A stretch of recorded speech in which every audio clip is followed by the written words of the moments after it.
बैसाख के महीने में शंकर पर शीतल जल समर्पित कर देने से शरीर के रोग समाप्त हो जाते हैं, वो रोग टिकता नहीं। शीतल जल।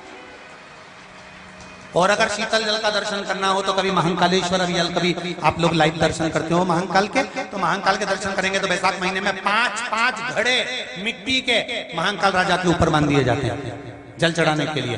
कभी आप लोग चकलेश्वर महादेव जाए मथुरा वृंदावन में गिरिराज जी की परिक्रमा, चकलेश्वर महादेव पे 5-5 मिट्टी के घड़े शिव जी के ऊपर बांध दिए जाते हैं। कभी काशी जाएं तो वहां पर मिट्टी का घड़ा शिव जी के ऊपर रख दिया जाता है। क्यों?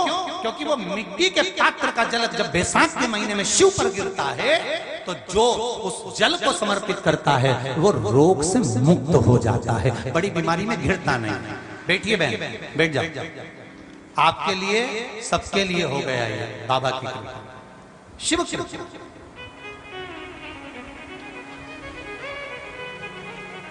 जल समर्पित करो शिव को, शंकर को। और कुछ अब इसमें कुछ लग रहा है क्या आपका? जम के बोलो। कोई पैसा लग रहा है, कोई ढेला लग रहा है, हजारों रुपए आप लोग डॉक्टर को लगाया होगे, कहीं दिखाने में लगाया होगे, रिपोर्ट में लगाया होगे। एक बार मेरे शंकर पर विश्वास कर कर 1 लोटा पानी भर कर ले जाओ घर से, शिव जी को श्री शिवाय नमस्तुभ्यम और मन की बात कह दे। मन की ये श्री शिवाय नमस्तुभ्यम मन की बात कहने पर क्यों आगे बोलना है पीछे बोलना है, इसका कारण क्या होता है? क्योंकि जब भी हमको लेटर लिखना सिखाया है, जब हम शुरू में पढ़ते थे तो ऊपर लिखाते थे श्रीमान और नीचे लिखाते थे आपका आज्ञाकार।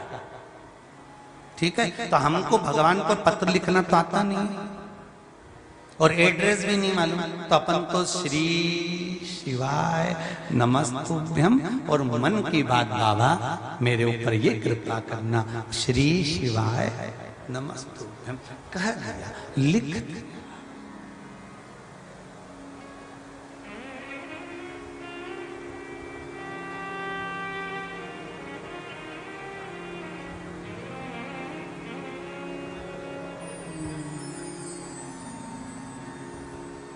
वो कहते हैं ना, भोले बाबा का नाम 1000, किसे लिखूं कंकु पतरी, मेरे शंभू का नाम 1000, कैसे लिखूं कंकु पतरी। कोई कहे काशी वाला, कोई कहे उज्जैन वाला, कोई कहे काशी वाला, कोई कहे उज्जैन वाला, मेरे भोले का नाम 1000, कैसे लिखूं कंकु पतरी। जिसके घर में शिवलिंग छोटा सा विराजमान रहता है, वहां काल जो युवान लोग रहते हैं, जिनके या तो बच्चे गर्भ में हैं या अधोगति में लोग मर रहे हों या कम उम्र में लोगों की जान जा रही हो, प्राण छूट रहे हो, कोई बीमारी बड़ी घर में आ रही हो, कोई तकलीफ आ रही हो, तो छोटा सा शिवलिंग जिसके घर में होता है और उसकी पूजन आराधना स्मरण। और एक बात और कहूंगा, वो शिवलिंग भी अगर आपके घर में हो तो नर्मदेश्वर हो।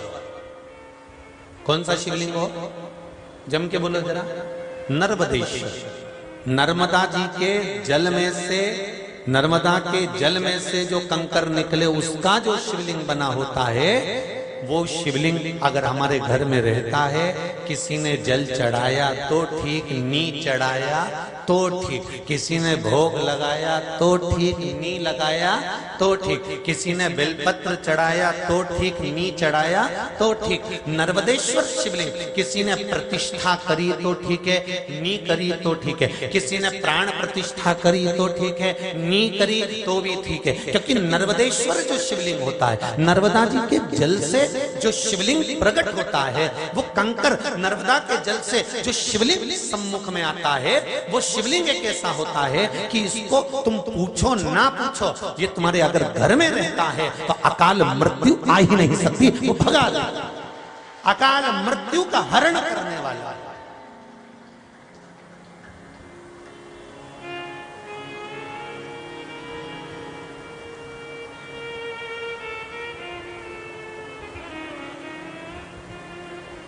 आप 14 दिन के लिए बाहर चले गए, 10 दिन के लिए बाहर चले गए, 5 दिन के लिए चले गए, घर में शिवलिंग रखा है, उस पे अगर जल भी नहीं चढ़ा तो नर्मदेश्वर शिवलिंग आप रूप में सिद्ध है, जरूरत नहीं।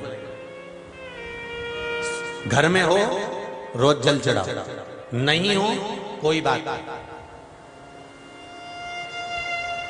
घर में हो बेलपत्री है चढ़ा दो।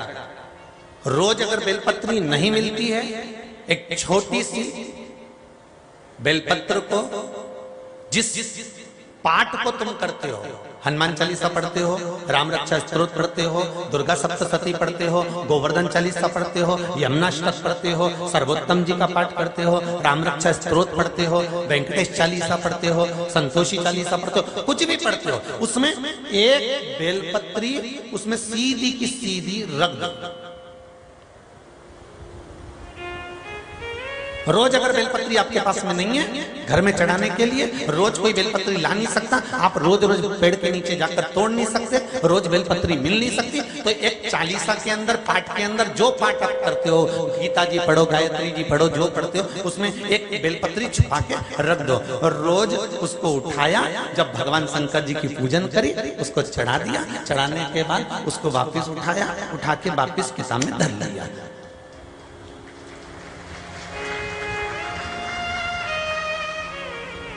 फिर सुबह पूजन करने बैठे, किताब तो रोज हाथ में आएगी ना, रोज पढ़ोगे ना पाठ को, फिर खोला, शिव जी का स्नान कराया, अपनी बेलपत्री निकाली, फिर चढ़ा, फिर अपना पाठ पूजन सब कर लिया, जब बंद करने का टाइम आया फिर उठा लिया, फिर अब बोलो कोई खर्चा हो रहा है? अरे बोलो तो जी कोई खर्चा है? सालों साल जब तक तुम्हारी बेलपत्री सीधी की सीधी बनी रहे, चपटी की चपटी हो, खंडित नहीं हो, तब तक वो बेलपत्री चलने दो, और जिस दिन वो खंडित हो जाए तो फिर 2-4-6 महीना में फिर दूसरी धर लो और फिर वापिस। अब रोज रोज पेड़ के नीचे नहीं जा सकते, रोज रोज बड़ी बड़ी सिटियों में बेलपत्र नहीं मिलती, बड़े बड़े शहरों में बेलपत्र प्राप्त नहीं होती, तो हमारे यहाँ तो शंकर जी की कथा कहती है कि वही बेलपत्र चढ़ी हुई तुम मुझे चढ़ाते रहो और उसका फल पाते रहो, एक ही बात। अरे वो बीमा वाले आते हैं ना, बीमा वाले बहुत जो क्यों हिंदू धर्म में, सनातन धर्म में ऐसा क्यों नियम है कि किसी के मरने के बाद उसकी अस्थियों को, उसके हड्डी के 2-4 टुकड़ों को, एक अस्थि का टुकड़ा हो, 2 हो, उसको किसी पवित्र नदी में, गंगा, क्षिप्रा, नर्मदा, ताप्ती, गोदावरी, कृष्णा, ऐसी पवित्र नदियों में किसी के मरने के बाद उसकी अस्थियों को क्यों डाला जाए? भाई एक कारण तो यह है कि देवी भागवत में लिखा है कि गंगा जी ने वर मांगा था भगवान शंकर से कि मुझे वर दीजिए, किसी के प्राण छूटने के बाद अस्थियां जब मेरे जल में आए तो जितने समय तक गंगा के जल में मरे हुए व्यक्ति की हड्डियां पड़ी रहेगी, उतने दिन तक उस जीवात्मा को वैकुंठ में पड़ा रहना पड़ेगा, ये वर दे दीजिए। तो या तो दुनिया के लोग कहते होंगे कि वो अस्थि इसलिए लोग गंगा जी में ले जाके डालते हैं कि गंगा जी में जितने दिन तक अस्थि पड़ी रहती है उतने दिन तक वो जीवात्मा भगवान के वैकुंठ में पड़ी रहती है, भगवान के धाम में पड़ी रहती है। पर ये बात तो देवी भागवत की है, पर ब्रह्मवृत्ता पुराण के अंतर्गत, नर्मदा पुराण के अंतर्गत, शिव महापुराण के अंतर्गत, गरुड़ पुराण के अंतर्गत, पद्म पुराण के अंतर्गत, अग्नि पुराण के अंतर्गत जब पवित्र नदियों का वर्णन आता है और उसमें हड्डी के टुकड़े को, अस्थियों को विसर्जन का जब वर्णन आता है तो उसका मतलब क्या है, उसको समझे तो सही। शिव महापुराण की कथा कहती है जब किसी के प्राण छूटते हैं, यम उसकी जीवात्मा को स्पर्श कर कर, गरुड़ पुराण में लिखा है, जीवात्मा को लेकर जाते हैं। जब यम जीवात्मा को लेकर जाते हैं तो ये शरीर का स्पर्श यम को हो जाता है, यम को हो जाता है तो यम इस शरीर को भूतों को दे देते हैं। इस शरीर को भूत, भूत किसको कहा गया? भूत का मतलब ये नहीं होता कि कोई सामने दिख गया ना, काला काला दिख गया ना, उसको भूत कहा गया। भूत का मतलब ये नहीं होता। भूत का मतलब ये होता है कि ये संसार में रहने वाला जो मनुष्य है, जो मानव है, ये जितने जो संसार में रह रहे हैं, ये क्या भूत से कम है?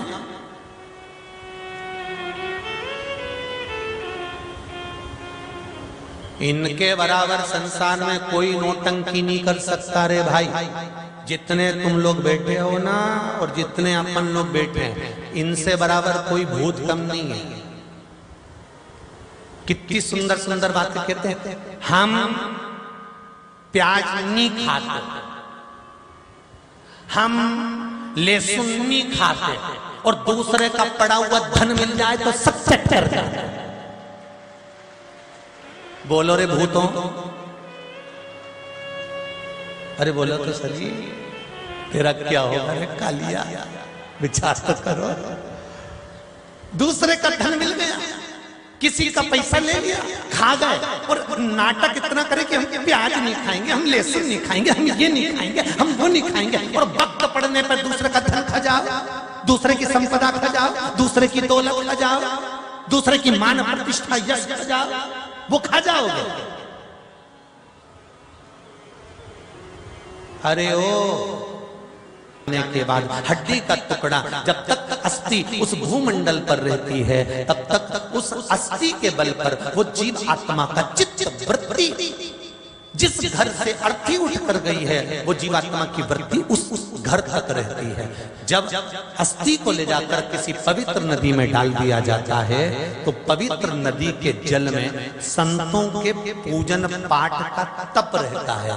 आप में कई लोग ऐसे होंगे जो भजन करते होंगे, आप में कई लोग ऐसे होंगे जो व्रत करते होंगे, आप में कई लोग ऐसे होंगे जो स्मरण करते होंगे, आप में कई लोग ऐसे होंगे जो राम नाम कृष्ण नाम भजते होंगे, आप में कई लोग ऐसे होंगे जो भगवान की भक्ति करते होंगे, आप में कई लोग हाथ और सामने खड़ी हो जाती है। ध्यान देना,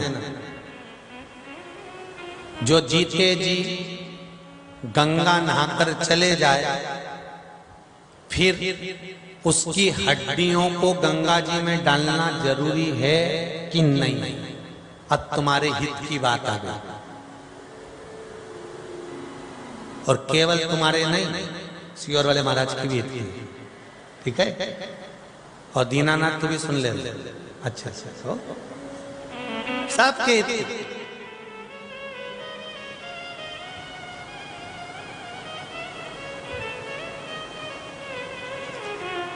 कि अगर कोई जीते जी जिंदा जी गंगा का स्नान करिया, फिर इतनी दूर उसके बच्चे उसकी हड्डियों को, उसकी अस्थियों को नहीं लाए, तो गंगा उस जीव को तार देगी। शिव महापुराण की कथा कहती है, माता पिता जिंदा हैं, बच्चे अगर उनके जीते जी खूब सेवा कर लें, तो मरने के बाद तुम किसी को भोजन नहीं भी कराओगे तो भी गंगा तार देगी। स्मरण करिएगा, जिस घर में माँ बाप की इज्जत नहीं होती,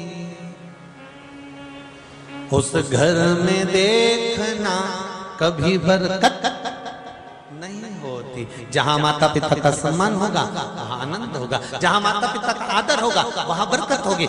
जहां जब तक जिंदा हो तुम्हारा शरीर चल रहा है, फिर वही वाली बात आ गई कि तुम्हारा शरीर चले और तुम्हारे घर में चले, तब तक सब अच्छा काम करो। 50 बार गंगा नहाने आ जाओ, शरीर चले गंगा नहाओ, शरीर चले गंगा जाओ, शरीर चले तीर्थ जाओ, और तुम्हारे घर में चले, तब तक दान कर लो, पुण्य कर लो, सत्कर्म कर लो, कथा करवा लो, भागवत करा लो, स्मरण कर लो। तुम्हारी जब तक चले तब तक करा लो, और इसके बाद जब दूसरों की चलना चालू हो जाएगी तो जी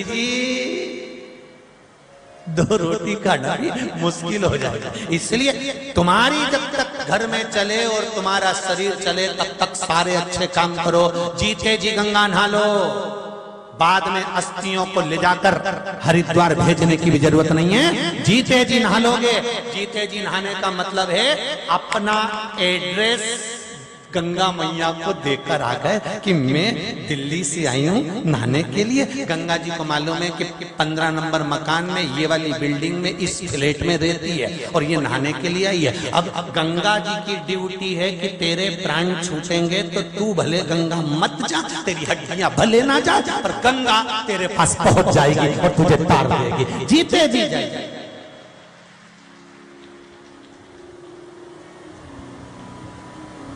जीते जी बेचारे को एक रोटी नहीं खिलाई और मरने के बाद इतना बड़ा फोटो लगा के पट्टे पे धर के कंडा जला के, गाय का गोबर का कंडा, उसमें आग लगा के और घी और शक्कर, और फिर बाद में सिर पे पल्लू लेके दादाजी के धोखा लगा रही, माफ कर दे। दादाजी भी ऊपर से सोच रहे रुक तो जारी चंद्रघंटा, रुक तो। खुद तो रायता खा रही, पूड़ी खा रही, खीर खा रही और मुझे शक्कर और घी छोड़ दिया। और मुझे पहले से ही तो दमे की बीमारी थी, सांस की, ऊपर से कंडा जला दिया, धुआं अगर लगा दिया।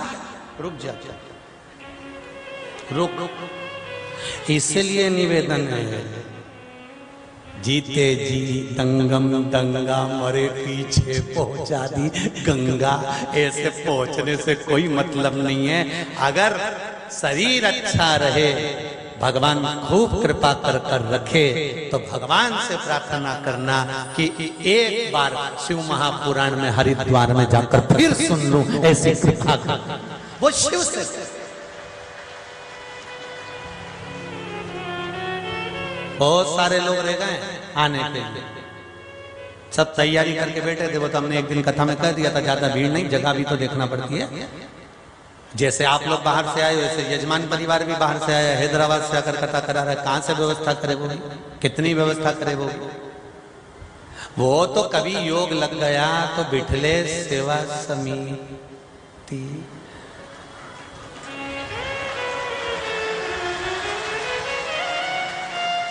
पर कभी योग बना, बाबा की कृपा हुई और कहीं अच्छा बाबा करुणा करे।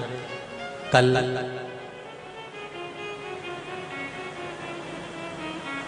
उत्तराखंड सरकार के मंत्रिमंडल के सदस्य लोग आए थे। कल आदरणीय मुख्यमंत्री जी से भी बात हुई रात्रि को, जब प्रदेश अध्यक्ष पधारे तब उन्होंने आदरणीय मुख्यमंत्री जी से बात कराई उत्तराखंड के। तो उन्होंने यही कहा कि गुरुदेव कथा तो सुनते रहते हैं पर कृपा अभी और बाकी है। तो हमने कहा बाबा जब बुलाएगा और शिव की कृपा होगी फिर हरिद्वार जाएंगे। ये तो शिव है, ये तो मेरा ओघड़ी है, शंकर है, वो बुलाता रहे, आते रहो, भजन करते रहो, कीर्तन करते रहो, शरीर चले तब तक भजन स्मरण करिए।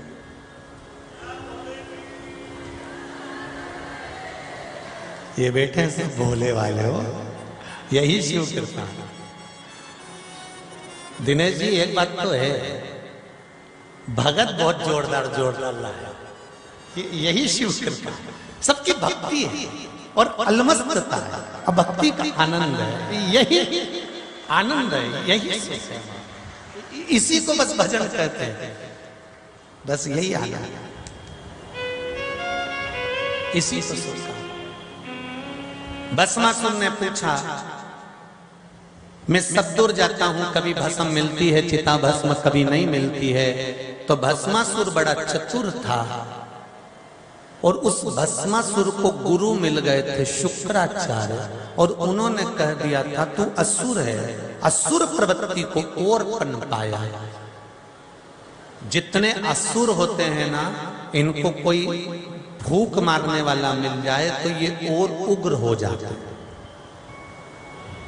कहा कहां चिता की भस्म ढूंढने जाता है, शंकर जी के पास में रहता है तो शंकर जी से वर मांग ले कि तू जिस पे हाथ रखे वही भस्म हो जाए। रोज रोज शमशान जाने का लफड़ा ही खत्म, अपनी खुद की कंपनी डाल, काय को माथा बच्ची कर, खुद भस्म की फैक्ट्री बनाओ। बार बार बार बार टेबलेट लेने काय को मेडिकल जा, खुद बनाओ। अच्छा ये भी बड़ी विचित्र है, शुक्राचार्य जी ने बोला और इसके दिमाग में बैठ गया। ये बड़ी विचित्र बात होती है महाराज। सिर दुखता है, दवाई पेट में जाती है, दवाई को कैसे मालूम पड़ता है कि ये सिर ही बंद करेगी? इसको सिखा के भेजा जाता है कि तू सिर में ही जाना। हाथ दुखता है तो दवाई पेट में जाती है, दवाई को कैसे मालूम कि उल्टा ही हाथ दुख रहा है, इसी पे जाना है। आंख दुखे दवाई पेट में जाए, दवाई को कैसे मालूम कि इसी आंख में जाना है। जैसे दवाई अपना काम करती है पेट में जाने के बाद कि उसको कहां जाना है, उसी तरह शिव महापुराण की कथा जितने लोग श्रवण करते हैं सबको लगता है महाराज हमको ही दे रहा है ये दवाई ये असर करती है। ऐसा लगता है ये हमको तो नहीं कह रहा है, कहीं हमको तो नहीं कह रहा है, कहीं हमको तो नहीं कह रहा है। ये दवाई वहीं फिट होती है जहां होना है, जहां दर्द होता है वहीं जा।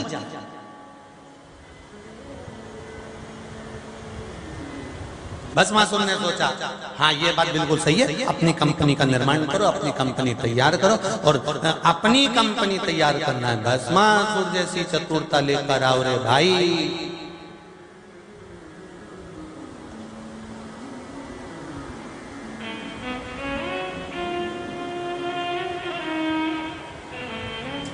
सेल्फ बनना, स्वयं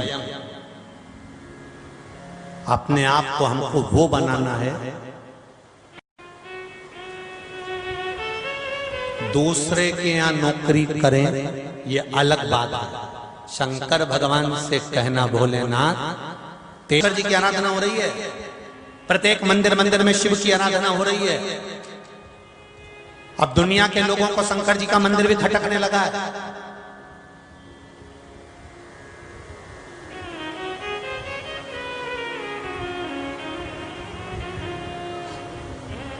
अब दुनिया के लोगों को शिव जी का मंदिर भी खटकने लगा। शिव भक्ति से दूर नहीं, आत्मनिर्भर भारत की ओर चलना है हमको। ये भस्मासुर की कथा कर रही है, कह दिया शुक्राचार्य जी ने खुद।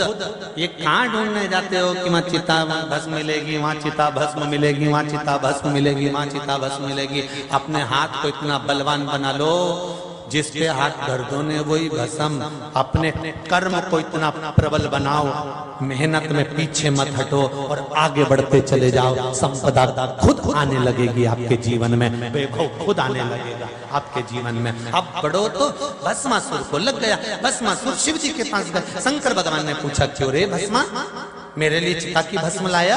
भस्मासुर बोले प्रभु जी मैं ढूंढने के लिए जाता था, भस्म मिलती नहीं थी, तो फिर वापिस आ गया। क्या चाहता है बोल? भस्मासुर ने कहा आप मुझे वर दे दीजिए कि जिसके ऊपर हाथ रखूं वही भस्म हो जाए। कहाँ रोज वो चिता की भस्म ढूंढने जाऊंगा, किसी को भी निपटा के तुरंत भस्म लेके आ जाऊंगा। अब शिव जी भी भोले, इतने भोले, इतने भोले, इतने भोले कि भूल गए कि अपने कोई भस्म बना दे। शंकर जी ने प्रसन्न होकर कहा कितना जोरदार मेरा शिष्य है।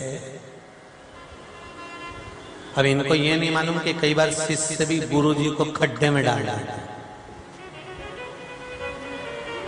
एक गुरु जी के दो शिष्य, गुरु जी बैठे थे, एक ऐसा तखत था, तखत के ऊपर एक पाटे पे बैठे थे और भगवान की सेवा कर रहे थे श्रृंगार। गुरु जी ने अपने एक चेले को बुलाया, बेटा ओ बेटा।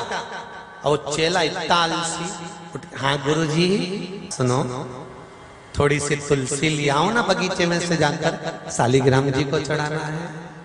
तो बोला गुरु जी तुलसी कैसी होती है? तुलसी के पत्ते इतने बड़े होते हैं क्या? तुलसी का पेड़ कितना बड़ा होता है? उसमें कितने फल लगते हैं? गुरुजी ने सोचा ये तो मूर्ख है। गुरुजी ने दूसरे चेले को बुलाया, वो और ज्यादा आलसी।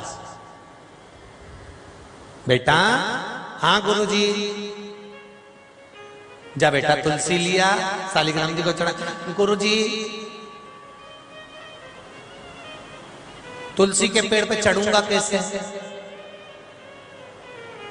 पत्ते लाने के लिए। गुरुजी ने कहा बताओ, क्या मूर्ख हैं दोनों की दोनों। अच्छा, गुरुजी समझ गए ये मूर्ख मूर्ख नहीं है, काम नहीं करना है, ये उसका बहाना है।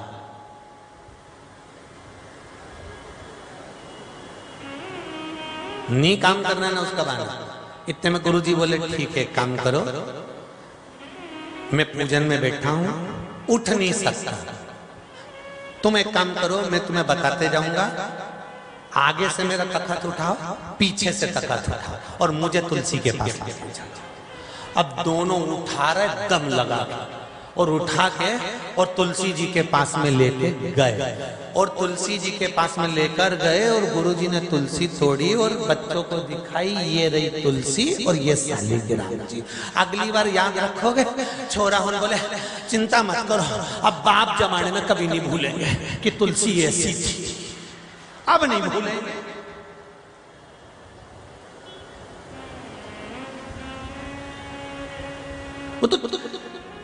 शिष्य जितने चतुर, उससे चतुर गुरु होना चाहिए। तो जीते, नहीं तो शिष्य।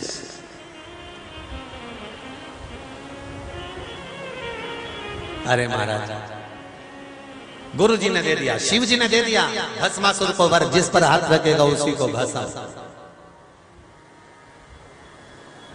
अब गए, सबसे पहले भस्मासुर गया शुक्राचार्य जी के पास। गुरुजी बोले कहाँ है, क्या हुआ, इधर आओ।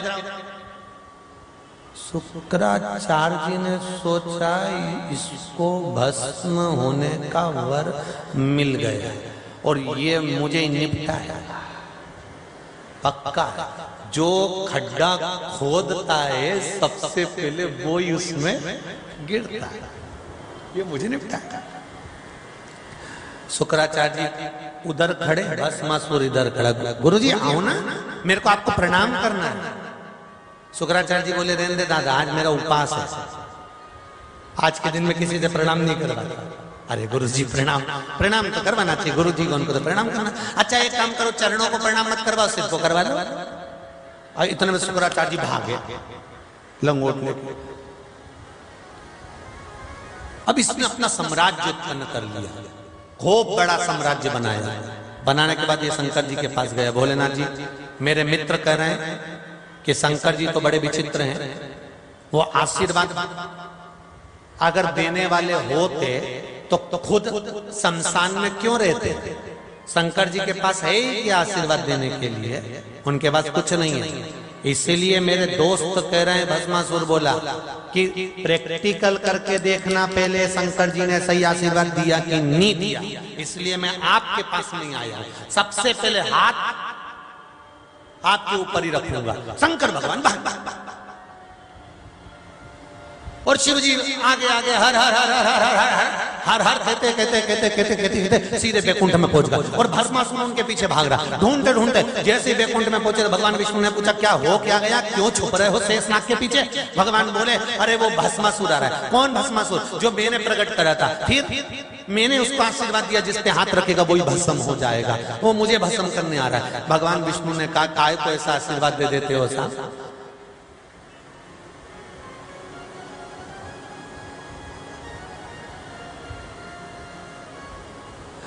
कंपनी खोलो, माल बनाओ, पर वही माल इतनी जल्दी एक्सपायर हो जाए?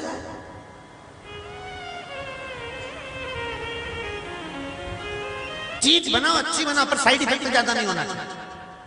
अब ये जो हुआ है ना, ये साइड इफेक्ट ही हुआ है। तुमने भर तो दे दिया, आशीर्वाद तो दे दिया, पर वो आ गया और तुम्हें निपटाने के लिए आ गया।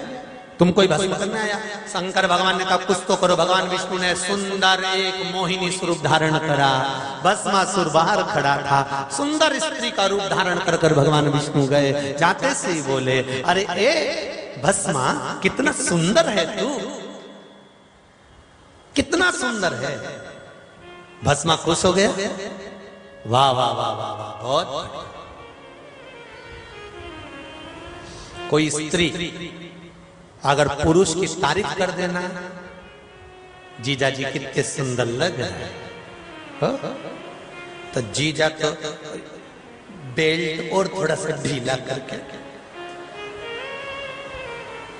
अब अगली बार जीजा जब आएगा ना सामने, तो काला कलर का चश्मा भी लगा के आएगा और एक टोपी जोरदार, और जूता भी अच्छा जोरदार कसा हुआ, और मोजा भी चढ़ा हुआ, और जीन्स 4 जगह से फटेली। अब भस्मासुर को स्वयं भगवान विष्णु तारीफ कर रहे, बड़ी सुंदर रूप धरकर, इतना सुंदर रूप मेरे नारायण ने बनाया, और आते सी करे कितने सुंदर हो भस्मासुर तुम। पर एक बात है, भस्मासुर ने कहा तुम भी बड़ी सुंदर हो, मेरा मन है मैं तुमसे शादी कर लूं, पर भगवान बोले मैं तुमसे शादी नहीं कर सकती। क्यों? क्योंकि मुझे नृत्य का बड़ा शौक है। क्या तुम्हें नाचना आता है? भस्मासुर बोले मैं सब कुछ जानता हूँ, अपने हाथ से लोगों को भस्म भी कर सकता हूँ, मेरी राज सत्ता भी है, मेरा वैभव भी है, मेरे पास में धन भी है, मेरे पास दौलत भी है, संपदा भी है, मेरा राज सिद्धांत भी है, तुम कहो तो इंद्र का सिंहासन तुमको दे सकता हूँ, सब कुछ है, पर मुझे नाचना नहीं आता। इतने में भगवान बोले, नारायण बोले मोहिनी स्वरूप में, मैं तो उसी से शादी करूंगी जिसको नाचना आता, मेरे जैसा जो नाच सकता होगा मैं उसी से शादी करूंगी। मेरी हॉबी है डांस, मैं नहीं छोड़ सकता। अगर तुम्हें मेरे से शादी करना है तो तुम्हें सीखना पड़ेगा। इतने में भस्मासुर बोल दिए, क्या तुम मुझे सिखा सकती हो?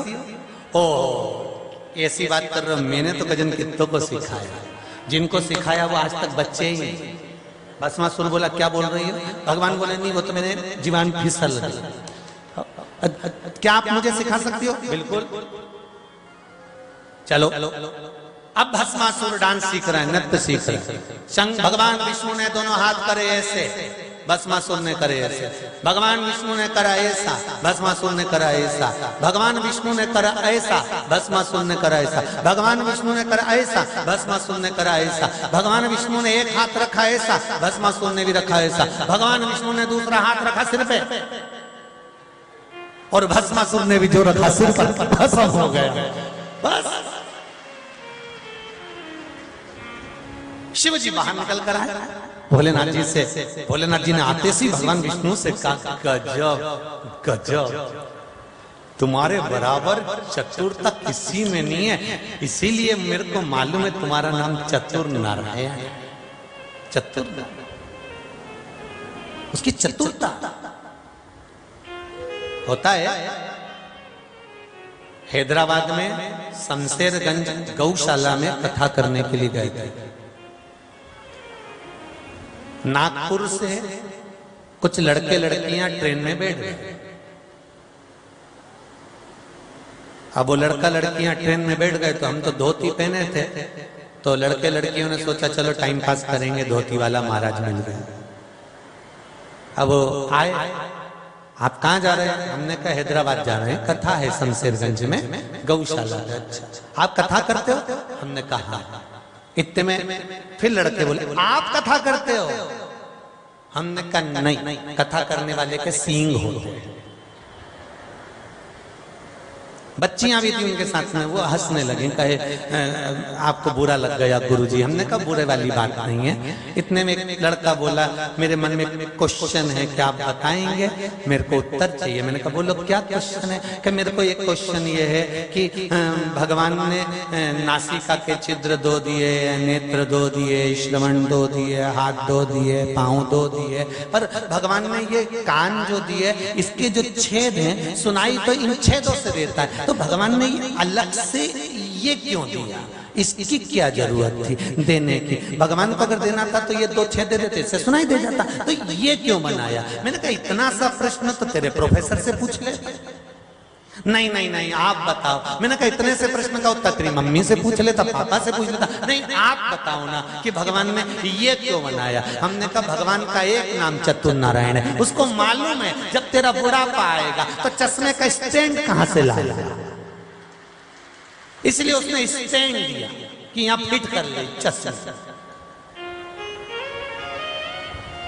इतने में सब छोरा छोरी ने कहा हर हर महादेव। गुरुजी, मैंने कहा कोई गुरुजी नहीं, हैदराबाद आओ। आई शमशेरगंज कथा सुनना और मालूम पड़ेगा कि भगवान ने ये दो डिपार्टमेंट क्यों दिए। सर्विस एक है, डिपार्टमेंट दो है। हाथ दो, पांव दो, नेत्र दो, श्रवण शक्ति दो, केवल जिह्वा एक दी है। और भगवान को भी मालूम था एक ही गजब कर जाए कि पूरे मोहल्ले में आग लगाया है, इसलिए दो दीन एक ही बहुत। करुणा सागर है, दया सागर है मेरा शंकर। जो बनाया वो कम ना बनाया। भगवान विष्णु से कहा आप बड़े चतुर हो महाराज, चतुर नारायण आपका नाम है, शिव है ही ऐसा महाराज। आप किसी को कुछ दे रहे हैं ना, वो आपको वापस मिलेगा, ये पक्का। आप किसी को राम राम कह रहे हैं,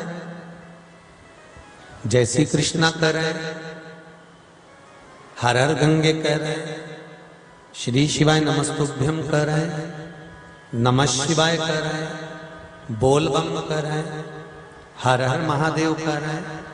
जब आप किसी को कुछ देते हो तो सामने वाला भी कुछ ना कुछ आपको देता है। आपने किसी को गाली दी, सामने वाले ने पलटकर आपको गाली दी।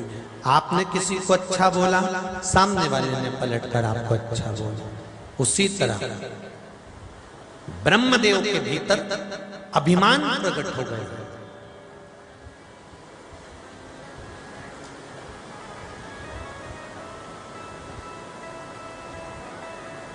सदोजात अवतार के समय पर जो ब्रह्मा जी के भीतर अभिमान प्रकट हुआ, शिव जी को वो रास नहीं आया। और केवल शंकर जी को नहीं, सनकादि ऋषि जो बैठे थे उन सनत कुमारों को भी नहीं जमा कि कोई अभिमतता के शब्द कहे, ये श्रेष्ठता नहीं है। शिव महापुराण के अंदर ये नहीं लिखा कि बकरे का मुंह लगाया। शिव महापुराण में लिखा है सदोजात प्राणी का मुख लगाया।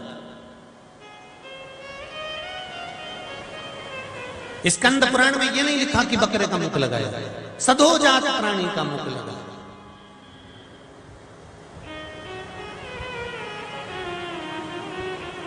और सदोजात प्राणी कौन? जब अभिमान के रूप में जो प्रकट हो गया उस समय पर, वो सदोजात प्राणी। और दक्ष प्रजापति ने सबको बुलाया, सब एकत्रित हुए, सब एकत्रित।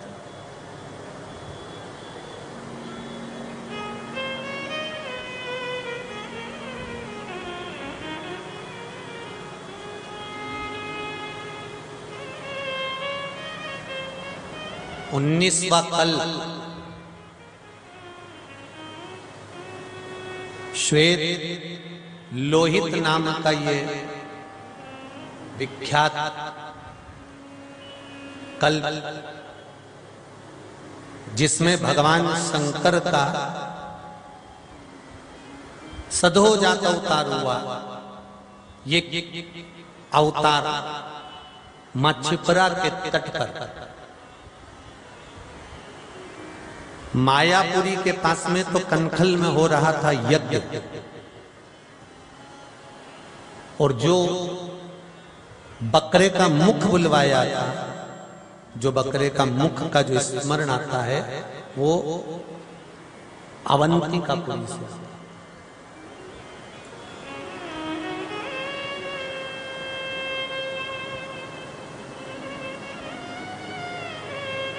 बुलाया सबको, यज्ञ हुआ, सबको बुलाया, पर शिव को नहीं।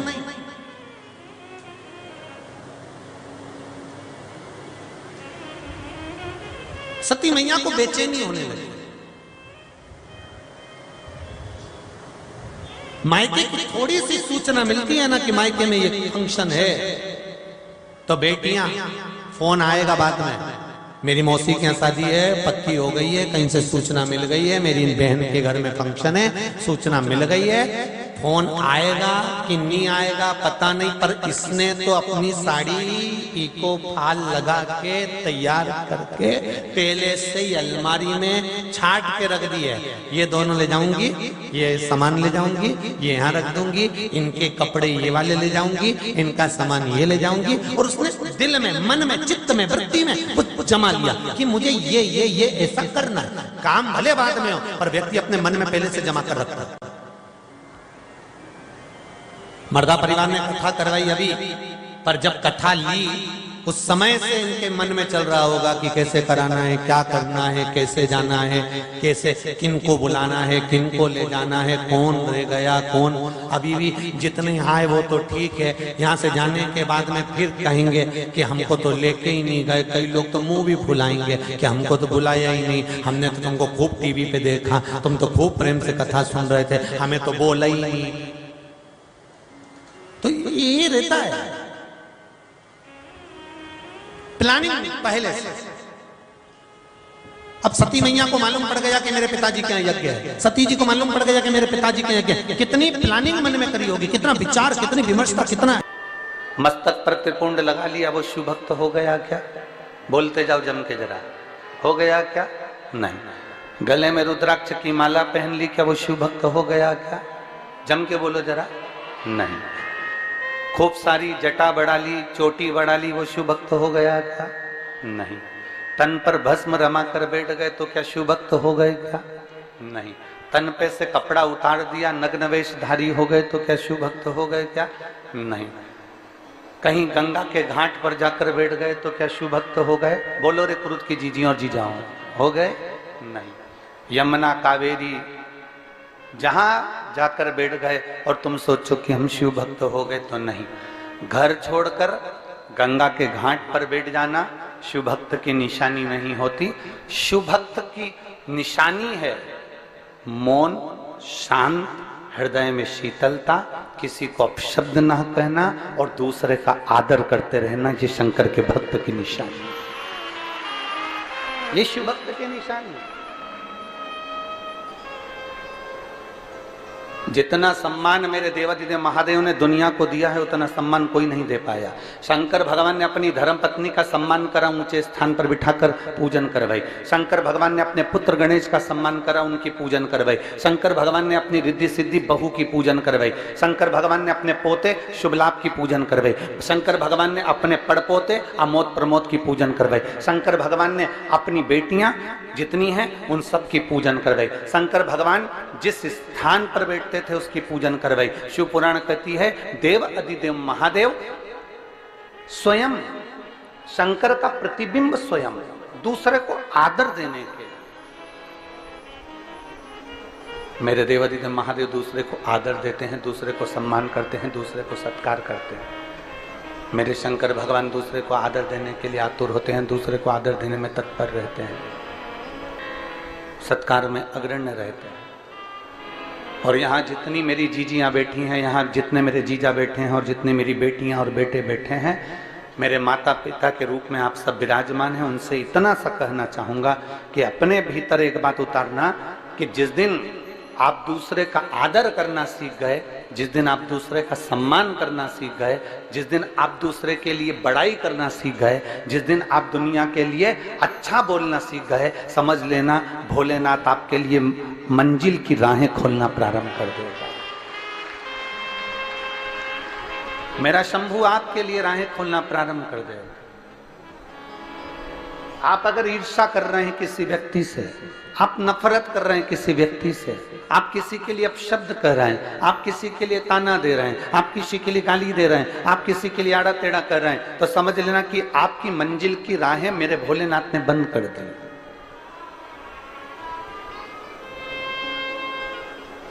आप किसी को अपशब्द से तोल रहे हैं, आप किसी को अपशब्द में भिंगोर रहे हैं, आप किसी को अपशब्द कर रहे हैं, आप किसी को ताना दे रहे हैं, आप किसी को गाली दे रहे हैं, आप किसी को आड़ा टेढ़ा कर रहे हैं, तो समझ लो कि आप स्वयं अपनी राहों को बंद कर चुके हैं। अपनी राहों को आपने बंद कर दिया। और मत बुरे कर्म कर बंदे वरना पछताएगा, भगवान की आंखों से तू बच नहीं पाएगा, तू बच नहीं पाएगा। अरे ओ अज्ञानी मत करना दानी, अरे ओ अज्ञानी मत करना दानी, तेरे कर्म का फल भी होगा। बावड़ी खाली हुई होगी, तालाब खाली हुआ होगा, या कुछ ना कुछ खाली जरूर हुआ है। खाली हुआ इसलिए दूसरी बाल्टी भराई, खाली हुआ इसलिए हंडा भराया, खाली हुआ इसलिए पात्र भराया, खाली हुआ इसलिए कुछ ना कुछ पात्र भरा गया। शास्त्र कहता है कि जब अंदर से खाली हो गए, अंदर से आप खाली हो जाओगे, तब तो कुछ ना कुछ तुम्हारे भीतर फिर समाहित होगा। एक संत एक दरवाजे पर भिक्षा मांगने के लिए गए, और संत दरवाजे पर जब भिक्षा मांगने के लिए गए तो उन्होंने अलग जगह आवाज लगाई, माता भिक्षाम दे, माता भिक्षाम दे, माता भिक्षाम दे। बार बार अलग जगा रहे हैं, बार बार भिक्षा मांग रहे हैं। जब संत ने बार बार अलग जगाई तो अंदर से बुजुर्ग माता निकल कर आई और पात्र में थोड़ी सी खीर लेकर आई थी, और वो खीर पात्र में लेकर आई और बाबा जी से कहा, बाबा जी लो आपका पात्र करिए, हम खीर डाल देंगे। आप अपना पात्र करिए, हम इसमें खीर डाल देंगे। बाबा जी ने जैसे पात्र करा, पात्र करते से ही बूढ़ी माँ ने देखते से कहा, बाबा जी इस पात्र में तो बहुत सारा कचरा भरा हुआ है, इस पात्र को धो लो, साफ कर लो, फिर खीर डाल दूंगी। नहीं नहीं, आप तो इसमें खीर डाल दीजिए। संत ने कहा, आप तो इसमें खीर डाल दो। बूढ़ी माँ बोलती है, बाबा जी इस पात्र में गंदगी भरी हुई है, अगर गंदगी भरी है तो खीर कैसे टिक सकती है, अगर गंदगी भरी हुई है तो इसमें खीर कैसे रह सकती है, अगर गंदा है ये तो इसमें खीर कैसे रहेगी, खीर तो बेकार हो जाएगी, खीर तो बेकार, सब दूर, उसको कोई खाने के लायक नहीं बचेगा, उसको कोई खाएगा, खीर तो बेकार हो जाएगी। फिर इस खीर का मतलब क्या है, फिर इस खीर की महत्वता क्या है?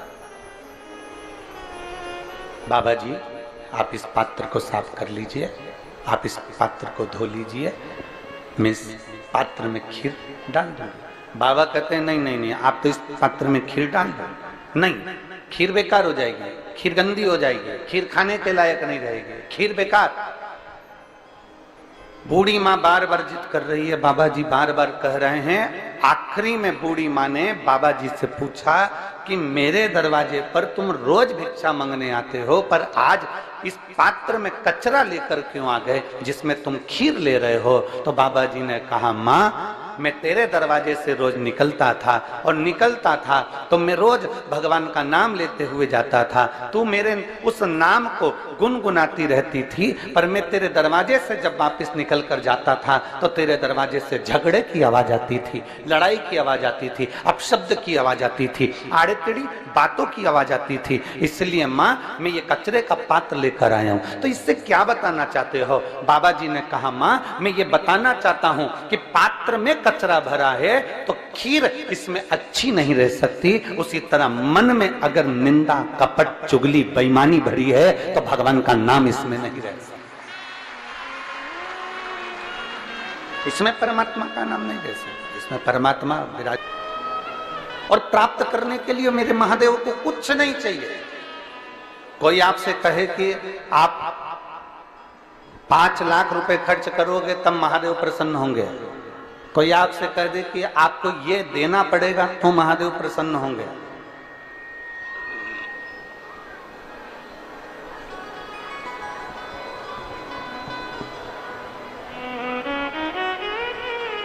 कोई आपसे कह दे कि आपको इतना भगवान के मंदिर में देना पड़ेगा तब महादेव प्रसन्न होंगे, समझ लेना फालतू की बात है।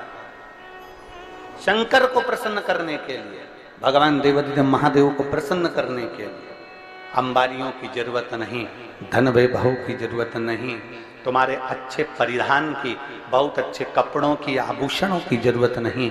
मेरे महादेव को प्रसन्न करने के लिए केवल तुम्हारे भीतर का जो मन है वो इतना साफ कर लीजिए कि भगवान तुम्हारे घर में उस मन के अंदर प्रवेश कर जाए।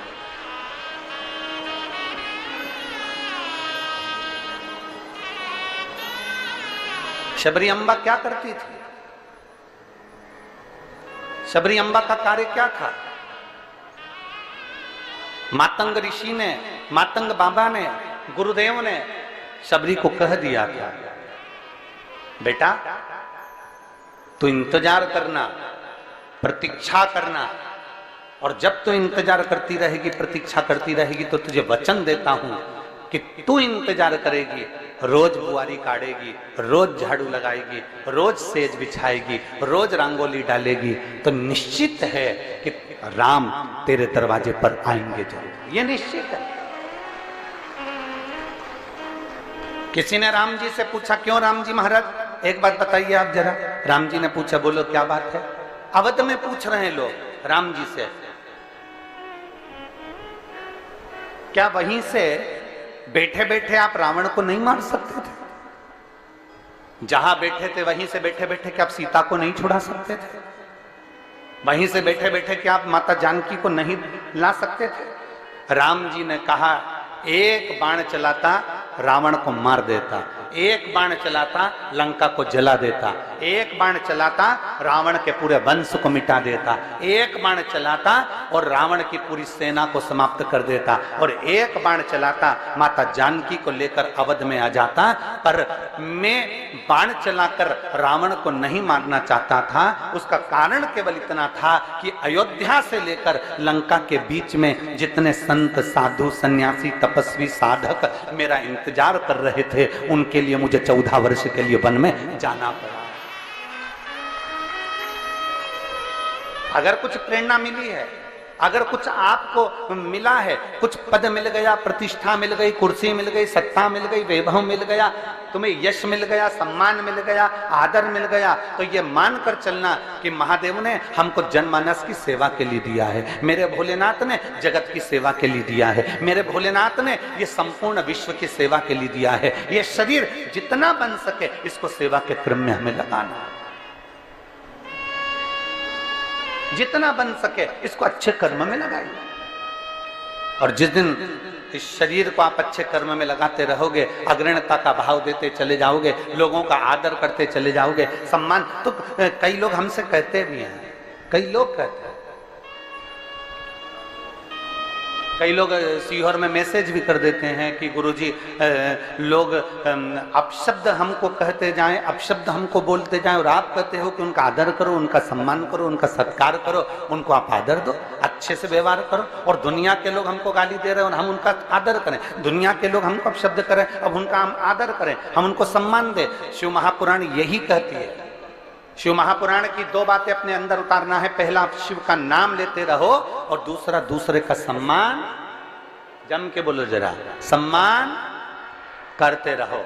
सास गाली दे रही है तो भी हमें सम्मान करना है, ससुर गाली दे तो भी हमें सम्मान करना है, बहू अपशब्द बोले तो भी हमें सम्मान करना है, बेटा आड़ा टेढ़ा बोले तो भी हमें सम्मान करना है, पड़ोसी अपशब्द बोले तो भी हमें सम्मान करना है, रिश्तेदार अपशब्द बोले तो भी हमें सम्मान करना है। उसका कारण केवल इतना सा है, अपमान करने वाला व्यक्ति एक दिन हार कर बैठ जाता है, और सम्मान करने वाला व्यक्ति एक दिन ऊंची सिंहासन पर बैठ जाता है। बोलने दो ना, आग लगे बस्ती में, इतना धीमा बोलोगे तो हो गया कल्याण। आग लगे बस्ती में, क्या किसको रोइए सोइए। कोई अपशब्द कह रहा है, बोलने दो। सास अपशब्द बोल रही है, बोलने दो। आड़ा टेढ़ा बोल रही है, बोलने दो।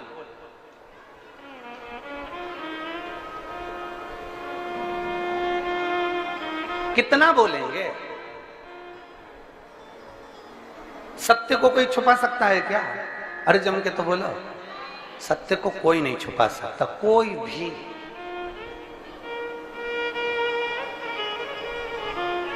सत्य को कोई नहीं छुपा।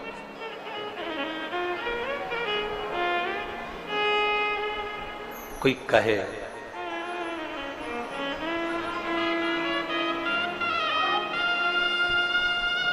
मेरे भगवान देवाधिदेव महादेव को, मेरे शिव जी को, दुनिया के किसी देवता को अगर सबसे ज्यादा अपशब्द बोले जाते होंगे तो शंकर भगवान को बोले जाते होंगे। बोलो सही है? क्या कहते हैं? गंजेड़ी है।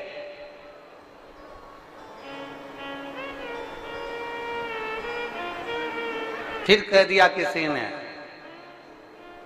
गंजेड़ी के बाद, अब तुम भी तो बोलो बोलो बोलो, भंगेड़ी है। फिर कह दिया किसी ने अड़भंगा है। फिर किसी ने कह दिया अवधूत है। फिर किसी ने कह दिया अघोरी है। फिर किसी ने कह दिया नग्न वेशधारी है।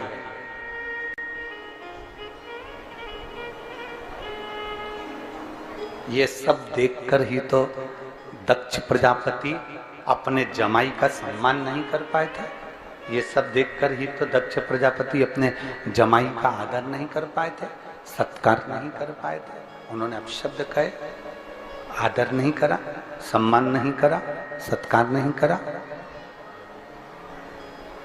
और श्राप दे दिया, हे शिव मैं तुझे श्राप देता हूं कि तू शमशान में निवास करेगा। कोई बात नहीं, कोई बात नहीं। शिव तो भी प्रसन्न। दुनिया में किसी को इतने अपशब्द नहीं कहे गए जितना देवाधिदेव महादेव को अपशब्द कहे गए। दुनिया में किसी को इतना आड़ा टेढ़ा नहीं कहा गया जितना देवाधिदेव महादेव को आड़ा टेढ़ा कहा गया। जरा विचार करना, जब शंकर जी को लोग अपशब्द कह सकते हैं तो शंकर के भक्त को भी दुनिया के लोग अपशब्द कह सकते हैं। उसमें कोई संशय का विषय नहीं रखना है। अगर आप शंकर के भक्तों के लिए अच्छा भोजन बने और वो पेट भरकर खाकर आगे बैठकर कथा सुने और बाकी की ये गरीब बड़ा व्यक्ति जो कथा सुनने आए वो ऐसा ही भूखा चले जाए तो कथा करने से कोई मतलब नहीं। उस कथा का कोई सार नहीं, उस कथा का कोई मतलब नहीं। जो आए वो दिल से, हृदय से। और बहुत अच्छा लगा, कल हमारे वो हमने कथा करी है शर्मा जी के यहाँ, क्या नाम है उनका, अश्वनी शर्मा जी, उनके हमने कथा करी तो कल उन्होंने हमको 2-3 वीडियो उन्होंने हमको दिखाए कि गुरु जी देखिए बड़े प्रेम से, आपका जैसा लक्ष्य होता है ना भंडारे का कि कोई भी साधारण से व्यक्ति साधारण भी भंडारे का प्रसाद पाकर जाए, देखिए ये भंडारा कैसा चल रहा है। हमने देखकर अश्वनी जी को साधुवाद कहा, हमने कहा बहुत बढ़िया, बस भक्तों के लिए व्यवस्था ऐसी ही होना चाहिए, कोई भूखा ना, प्रेम वश आओ। आजा बेटा